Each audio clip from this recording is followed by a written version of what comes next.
دوستو، علامہ اقبال رحمۃ اللہ علیہ نے فرمایا تھا کہ فطرت کے تقاضوں کی کرتا ہے نگہبانی، فطرت کے تقاضوں کی کرتا ہے نگہبانی، یا بندہ صحرائی یا مرد کوہستانی۔ آج ہم کوہستانی علاقے میں آئے ہوئے اور اقبال کے اس شعر کی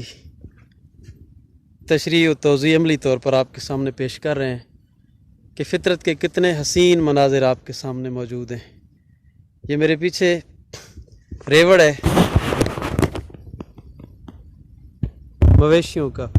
جو کہ یہاں پہ چرانے کے لیے